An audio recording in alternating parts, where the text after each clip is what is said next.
Three guys cornered her in the restroom, thinking they could shut her up for good. But Maya Rodriguez had been ready for this moment her whole life. All she wanted was 5 minutes of peace, just enough time to escape the cafeteria chaos and those stares that seemed to burn holes in her back wherever she went. Mrs. Peterson, her biology teacher, barely glanced up when Maya waved the hall pass. She just gave a quick nod while wiping down the lab counter, and Maya was out of there. The hallway felt like heaven, pure silence. That's when her mind could actually work. She shoved her hands deep in her jacket pockets and took her time walking, counting floor patterns like she always did when everything felt too much. 32 steps from the lunchroom to the girls' restroom at the far end of the building. Sure, there were closer ones, but that wasn't the point. This one was like a ghost town. Even the janitors avoided it. That forgotten corner felt like her own private escape from all the noise, the fake smiles, and the petty drama, her safe space away from all of them. But today was different. Today they'd figured out her hiding spot. She rounded the corner and froze. Three guys, Brandon Chen, Marcus Williams, and David Lopez. All three posted up against the wall like they were guarding something, or waiting for someone. Maya's chest got tight. Not because she was afraid. Fear wasn't something she showed other people. It was more like her whole body went on high alert, recording every single detail. Brandon was popping at his fingers one by one. Marcus had that cocky grin he always flashed right before saying something cruel. And David? David just stood there watching her, like he could predict her next move. She kept her eyes straight ahead. No staring, no backing down. Just walked right past them into the bathroom like they were invisible. The door squeaked as it closed behind her. She slipped into the nearest stall, shut it quietly, and turned the lock. Her heart was racing now, not from panic, but because she knew exactly what was about to happen. Sure enough, voices drifted in after her, snickering, whispering, then footsteps. 1, 2, 3 sets of shoes on tile. "Hey," someone called out. Marcus, of course. "You doing okay in there, Rodriguez?" She didn't say a word. "You're not going to start crying or anything, right?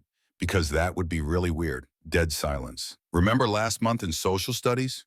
Brandon jumped in, his voice echoing off the walls. "When she totally called me out in front of everyone for that joke about immigration? Dude, I was just kidding around." But no, she had to act like some kind of social justice warrior. More laughing. One of them tapped the stall door with his foot. Maya stood frozen, listening to every sound, every breath. Her hands weren't even shaking. Then David spoke up, quiet and cold. "She thinks she's so much better than everyone else." Like, seriously. What they didn't know was that Maya already had her phone recording, balanced perfectly on the little soap dispenser. She'd hit record the second before walking into that stall. She hadn't planned any of this, but she sure wasn't going to be caught off guard. She could sense when trouble was brewing, and this storm was about to unleash hell. But before I tell you what Maya did next, we need to back up a little, because this whole thing started way before today. Maya Rodriguez lived on the east side of Sacramento with her mom and her younger sister Carmen in a small 2-story house. Money was always tight, but their place was spotless, the rent got paid on time, and her mom made sure they had hot meals every night, even if it was just mac and cheese with hot dogs. Maya's bedroom was her sanctuary. Textbooks piled up against the window, homework scattered across her desk like a jigsaw puzzle, a corkboard covered with college brochures, Stanford, Berkeley, maybe even something bigger. She wasn't sure yet, but she could feel something calling her. School was a whole different story. She was one of 8 Latino kids in a school of almost 700. 6th grade had been tough. 7th grade was brutal. It wasn't that people were openly racist, at least not usually. It was all the little things that made her feel like an outsider. Like when she'd know the answer and raise her hand, but the teacher would pick someone else instead. Or when classmates would say her name all slow and exaggerated, Maya, like it was some foreign word, while they had no problem with Isabella or Sebastian. Or how conversations would just die the moment she joined a group. You pick up on that stuff. Even when nobody says it directly, you hear the message loud and clear. You feel it in your bones. She'd learned to walk by herself, eat lunch alone, do projects solo, but she wasn't angry about it. She just stopped trying to force herself where she wasn't wanted. The one place she refused to stay quiet was in class. When something was wrong, she spoke up. Like 2 weeks ago in Mr. Garcia's social studies class, they were watching a video about immigration, And Brandon Chen leaned over and whispered just loud enough for everyone to hear. "Watch out, Maya's about to give us a lecture." Then he started snickering. Maya didn't even look his way. She raised her hand anyway. "Mr. Garcia," she said, her voice steady but strong, "can I ask why we're skipping over the part where people were getting attacked and thrown in jail just for trying to cross the border legally? You kind of rushed past that." Mr. Garcia looked like he'd been caught off guard. The whole class went dead silent. Brandon muttered under his breath, "Geez, chill out." And that's when she turned to face him. "I am chill. You're just uncomfortable with the truth." Someone snorted and the class started laughing. But this time they were laughing at him, not her. Brandon hated that, really hated it. And when guys like Brandon get embarrassed in front of everyone, they don't just let it slide. After that day, everything changed. Little things at first, getting bumped in the hallway, weird looks during PE. Then Marcus started copying the way she talked, saying she sounded like a news reporter. David never said much of anything. He just stared her down. He had this way of getting right up close, like he was challenging you to make the first move. But Maya never took the bait. She just kept walking. At home, she'd tell her mom some of what was happening, but never the full story. Her mom was already juggling 2 jobs and stressing about bills. Maya didn't want to pile on more worry. She figured if she just ignored them, they'd eventually get bored and move on. But they didn't get bored, and that's exactly how we ended up at that bathroom. That's why those 3 guys were posted up waiting for her. Not because they were just messing around, not because they were confused or didn't know better, but because she'd made them look stupid and they needed to put her back in her place. What they had no clue about was that Maya already knew exactly where she belonged, and she had zero intention of backing down. It started the way these things always do. Quiet at first, then nasty. The Tuesday after the social studies blow-up, Brandon strolled into first period wearing this ridiculous homemade shirt. It had a picture of a taco with a speech bubble saying, "Relax, it's just a joke." He made sure to sit right where Maya could see it, turning around every couple minutes to see if she was getting mad. Marcus kept up this stupid routine in the lunchroom. "Hey, did you guys know Maya's dad was probably an activist?" Then he'd throw up a fake fist, shout, "Viva la raza," and crack up laughing. Maya didn't even blink, just nodded and jogged over to the field. The second they started the exercise, David kicked the ball way too hard, 3 times in a row. The 4th time, he basically launched it straight at her head. It barely missed and smashed into the fence behind her. Coach blew his whistle. "Hey, Lopez, what's wrong with you?" David just shrugged like nothing happened. "My bad." Coach gave him a look but didn't push it further. "Watch yourself next time." Later in the changing area, Maya sat quietly on the bench while the other girls got dressed. She could hear them talking in hushed voices. I mean, she kinda asks for it. She's always acting all superior. "I heard she accused Mr. Garcia of being racist just because he didn't pick her." That's not even close to what happened, but the truth didn't matter anymore. What people believed was all that counted. After school, she hung around in the library to work on a group chemistry project. The other 3 kids never showed up. When she texted one of them, Lisa Chen, Lisa shot back, "We already took care of it." Short, cold, no explanation, just cut out. That night, Maya lay in bed staring at the ceiling. Carmen was already asleep. Her mom was pulling a late shift. And she just lay there thinking, what exactly did I do that was so wrong? But deep in her heart, she already had the answer. She didn't laugh when she was supposed to. She didn't keep her mouth shut when they expected her to. She made someone like Brandon look like an idiot in front of the whole class. And that's something certain people never, ever forgive. The next morning, Maya walked into her math class and found a piece of paper folded up on her desk. No signature, no handwriting she could identify. All it said was, "Bet you won't speak up next time." She stared at those words for what felt like forever, then folded it back up and shoved it in her bag. Did she tell anyone? No way. Because what was she supposed to say? And who would actually believe her? Her school had all these bright posters about zero tolerance for harassment. They held assemblies about respect and inclusion. But when real stuff happened, stuff that didn't leave marks or sound like movie threats, nobody noticed. Nobody wanted to notice. It was so much easier to just say kids being kids, or even worse, she's probably just overreacting. So Maya kept her mouth shut, right up until that Thursday when lunch period got crazy loud. She hadn't touched her food, just grabbed a few chicken nuggets and sat staring out the cafeteria window from her usual spot in the back corner. Then she got up, dumped her tray, and headed for the door. The guys were already out there in the hallway, just waiting. She saw them clearly, and she kept walking anyway. Right then, she made up her mind if this was going to happen, it was going to happen. But not the way they planned it. The moment she walked into that bathroom, she made a decision they never saw coming. As soon as the door closed behind her, Maya felt something shift inside. Not panic, but pure focus. She didn't hurry. She didn't freak out.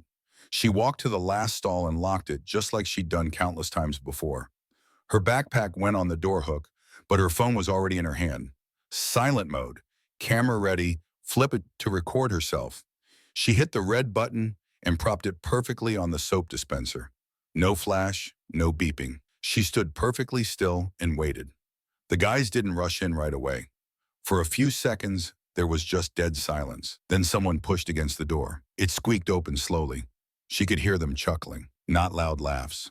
Quiet, calculated ones. The kind of laughter that means you're trapped. Footsteps echoing on the bathroom floor. One set, then another, then the third. "Damn," Marcus said. "It smells like vanilla lotion in here." Brandon snickered. "Dude, stop." Then his voice got serious and low. "You hiding in there, Maya?" Complete silence. She didn't budge. She wanted every single word captured on camera. "You know what your deal is?" Brandon continued. "You think you're better than everyone else, like you always got to correct people. Always trying to school somebody." She heard something hit the floor. Probably a backpack. Then another voice. "David, I heard your mom works 2 jobs. That right?" She stayed silent. "What, you only run your mouth in class?" Marcus jumped in. "Only got something to say when the teacher's around?" The soap dispenser wobbled a little. Someone was leaning against her stall door now. Then Brandon's voice, all mocking and fake. "Come on, speak up now, princess. Where's all that attitude from social studies?" That's when Maya finally talked. Not shouting, not angry, just clear enough to be heard. "You really think I'm afraid of you guys?" Dead silence. Then the laughing started again. "You should be," David said coldly. She unlocked the stall door and stepped out. The expressions on their faces completely changed the second they saw her. She wasn't crying, she wasn't trembling, she was totally calm, totally unbothered, and totally filming. She held her phone low but angled perfectly. "Keep going," she said. "You're doing amazing." Brandon's eyes shot to the phone. "Yo, are you recording this?" Marcus laughed like it was still some big joke. "You think anyone's going to care about that?" "Not yet," she said simply. David took a step toward her. "Turn that thing off," and she didn't move an inch. Brandon reached for her phone, but before he could get close, the bathroom door swung wide open and in walked Sophie Martinez, an 8th grader who mostly kept to herself. Maya barely knew she existed. Most of the 8th grade lunch period had already ended anyway. Sophie froze in the doorway, looked around, and took in the whole scene. 3 guys, 1 girl, and a phone pointed straight at them. Is everything okay in here?" Sophie asked carefully. Brandon backed up fast. David looked at the floor. Marcus mumbled, "We were just heading out," and shoved his hands deep in his pockets. They shuffled past her one by one. Sophie just stood there watching. Maya didn't say a single word, just walked right past her, still calm, still recording. Her hands were rock steady. Her knees didn't shake. Not because none of this mattered, but because it mattered more than anything. And for the first time ever, the control in that room belonged to her, not them. But what happened in that bathroom didn't stay in that bathroom. Because the moment that video left her phone, everything was about to explode. Maya didn't say anything when she walked out of that bathroom. She didn't march to the principal's office. She didn't hunt down a teacher. She didn't even explain to Sophie what had just gone down. She went straight to her next class, took her seat, and opened her textbook like it was just another regular Thursday. But her phone felt like it were burning a hole in her jacket pocket. She didn't upload the video anywhere. She sent it to exactly one person, her older cousin Sophia. Sophia was a senior at Roosevelt High on the other side of town, the kind of cousin who always had your back and knew exactly how to handle drama when grown-ups were useless. 3 minutes after Maya hit send, Sophia texted back, "They really came for you like that. Maya, you okay?" She typed back, "Yeah, just don't want them thinking they can get away with this stuff. Say no more." That's all Sophia needed to hear. By 6th period, Sophia had shared that clip with exactly 2 people. One was a girl from the school's Latino student leadership group. The other was a senior at Washington High who managed a local Instagram account called Valley Student Stories. a place where kids shared stuff that schools pretended didn't happen. The video wasn't dramatic. It didn't show any fighting. No punches thrown, no screaming matches, just three guys backing a girl into a corner in a bathroom. The nasty comments, the intimidation, the smug grins, the threatening silence. Then Maya's voice cutting through it all. Keep going. You're doing amazing. That moment hit like a freight train. By 7 p.m. the video had 15,000 views. By 10 p.m., it was up to 52,000. The comments started flooding in. This is exactly what bullying looks like when nobody gets punched. She stayed cooler than I ever could have. Where the hell was the school during all this? The next morning, Lincoln Middle School's main office phone wouldn't stop ringing. Parents were demanding explanations. One mom said she was calling Channel 8 News if they didn't get answers. Maya walked into school exactly like she always did. Hood pulled up, backpack slung over her shoulder. But she could feel something had changed in the air. People weren't whispering behind her back anymore. Now they were staring openly. But it was different this time. Not that look like she was some kind of outsider. Now they looked awake. A couple kids even gave her little nods as she walked by. Not friends, not even people she'd ever spoken to. Just students who'd seen that video and realized she'd faced down something most people would run from. She made it halfway through third period before they called her name over the intercom. Maya Rodriguez to the main office. She took her sweet time packing up her stuff. Principal Johnson wasn't sitting alone. Next to him was Vice Principal Davis, the school counselor, Mrs. Kim, and at the end of the table, David's mom. Maya sat down and kept her voice steady. Why am I here? Principal Johnson coughed awkwardly. We've been informed about a video that's going around online. It appears you filmed a private conversation between students without their consent, which could be against school policy. I recorded myself getting harassed. She cut him off, cool as ice, just like in that bathroom. Miss Rodriguez, we realize that. No, she said firmly.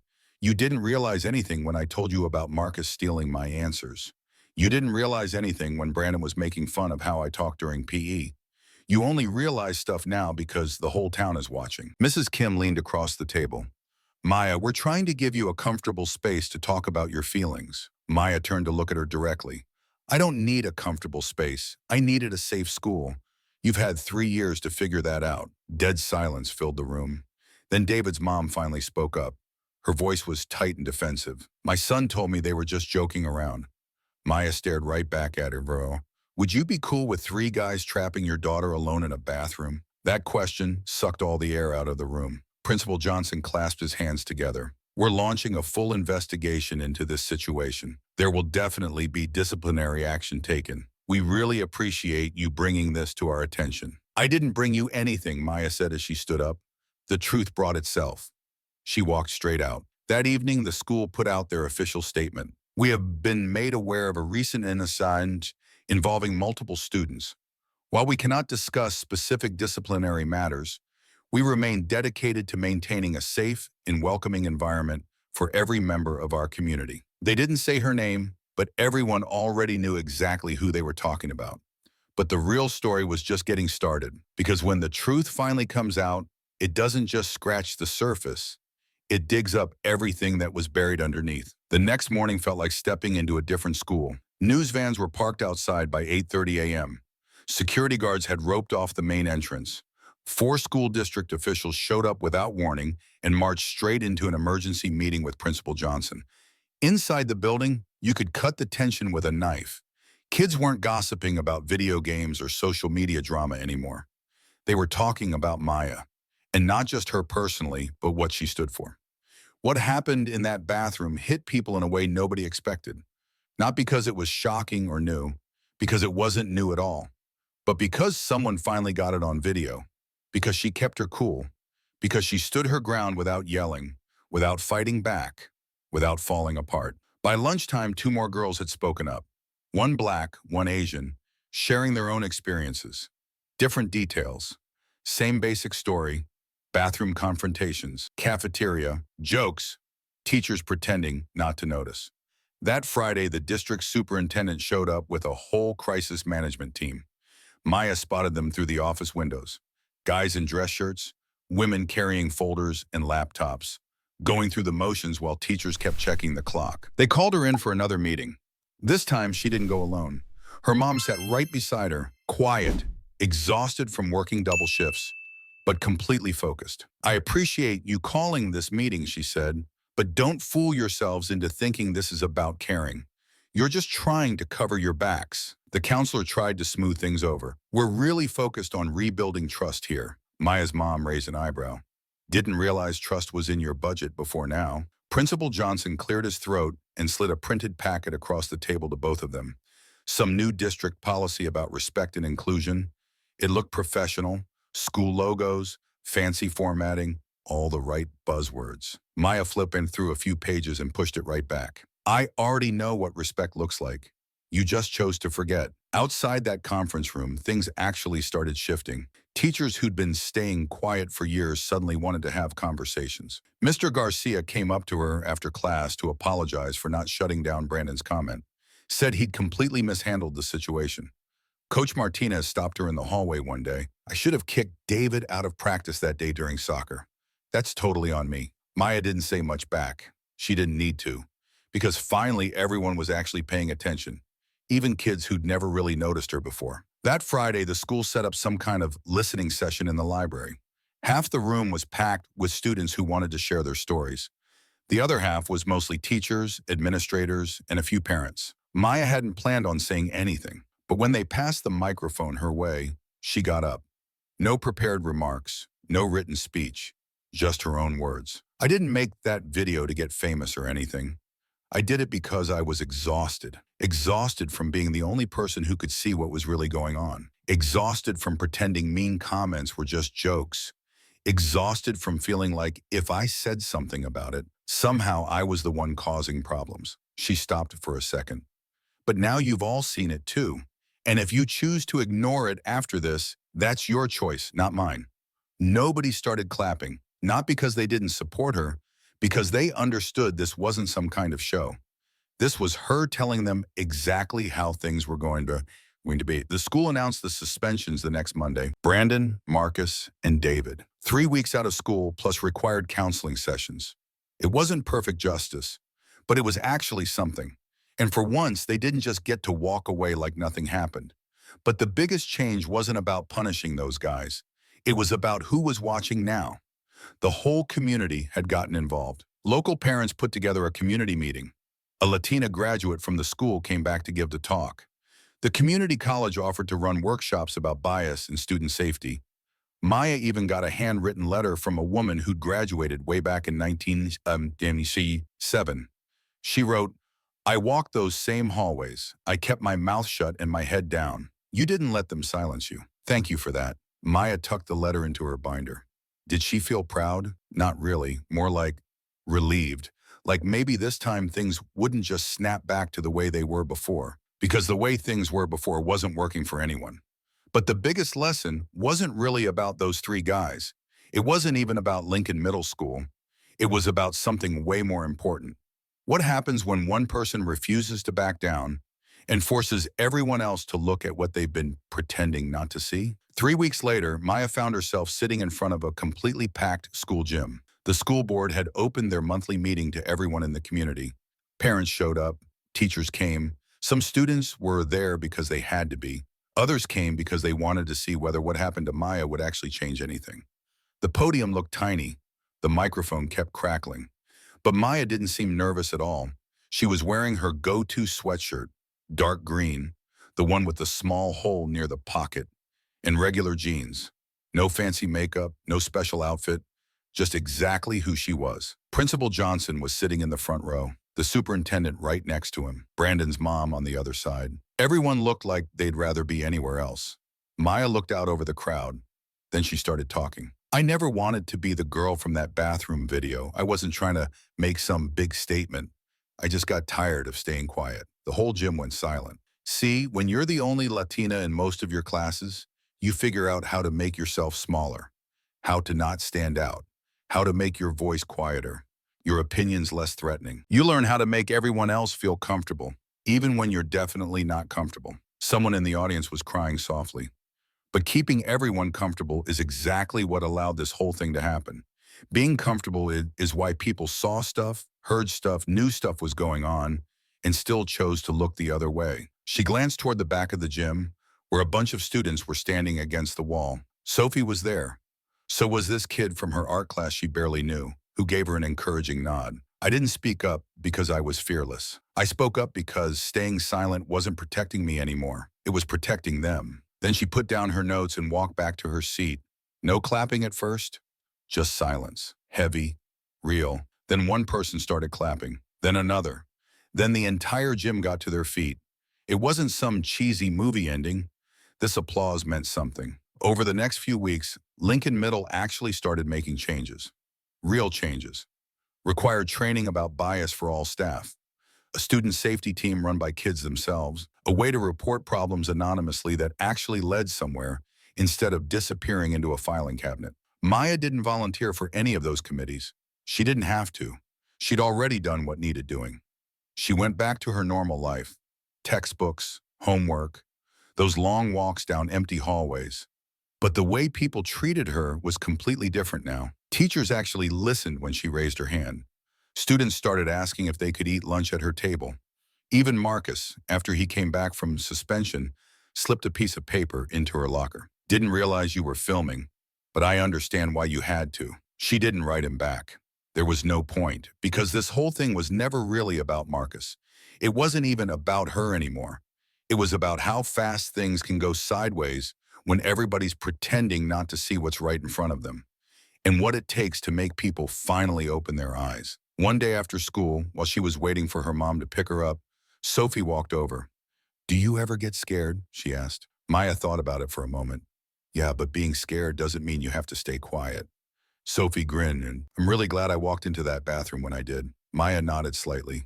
"Me too." That Saturday, Maya and her mom were sitting on their worn-out couch watching a local news story about school safety. Maya's name got mentioned, just for a few seconds. A clip from the video, a line from her gym speech. Her mom didn't say much, just reached over and squeezed her daughter's hand. "You shook something loose in this town," she said. "Most people go their whole lives without doing something like that." Maya didn't respond. She didn't need to. She just held her mom's hand and stared straight ahead. The world hadn't transformed overnight, but now it was paying attention to her. And sometimes that's exactly how change begins. Sometimes the most powerful protest is staying calm. Sometimes real strength looks like refusing to move. And sometimes all it takes to crack a broken system wide open is one person who won't back down. If you ever find yourself somewhere that feels wrong, where staying quiet starts to feel like you're agreeing with what's happening, don't make yourself smaller. Speak up, document it. Be the person who forces everyone else in that room to face the truth. Because if Maya Rodriguez could do it, alone, trapped, and completely calm, then you can too.